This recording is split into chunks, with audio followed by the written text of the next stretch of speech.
Vladimir Putin's whereabouts have been thrown into question after an aircraft belonging to the presidency was spotted by flight radar flying from Moscow to St. Petersburg. However, Kremlin spokesperson Dmitry Peskov denied Putin has fled the capital and told reporters that the president was working at the Kremlin. But as Wagner mercenaries apparently try to make their way to the capital, the rumor mill on social media is in overdrive.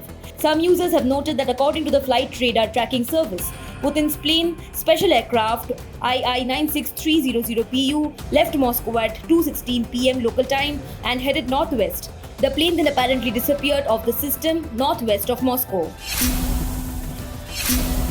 Commenting on the armed rebellion Yevgeny Prigozhin is leading against Russia's defense ministry, Ukraine President Volodymyr Zelensky said, and I quote, "Anyone who chooses the path of evil destroy themselves. For a long time, Russia used propaganda to mask its weakness and the stupidity of its government, and now there is so much chaos that no lie can hide it.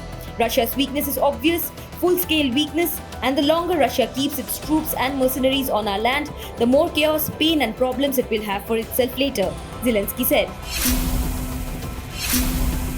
Wagner's armed rebellion is racing towards Moscow after the mercenary group's leader Yevgeny Prigozhin took control of the military headquarters in Russian cities Voronezh and Rostov-on-Don. Prigozhin has said that his forces have been attacked by artillery and helicopters since he launched his mutiny. Putin said that an armed mutiny by Yevgeny Prigozhin was treason and a mortal blow to Russia's troops. In an emergency televised address, the Russian president said that anyone who had taken up arms against his military would be punished. Prigozhin demanded Shoigu and Russia's top general Valery Gerasimov meet him in Rostov-on-Don, otherwise threatening to blockade the city of Rostov and head for Moscow.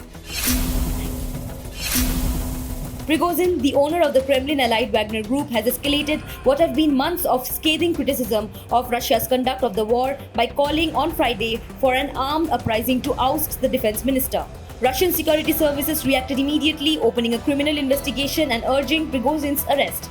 As the leader of a mercenary force who depicts himself as fighting many of the Russian military's toughest battles in Ukraine, the 62-year-old Prigozhin has now moved into his most dangerous role yet, preaching open rebellion against his country's military leadership.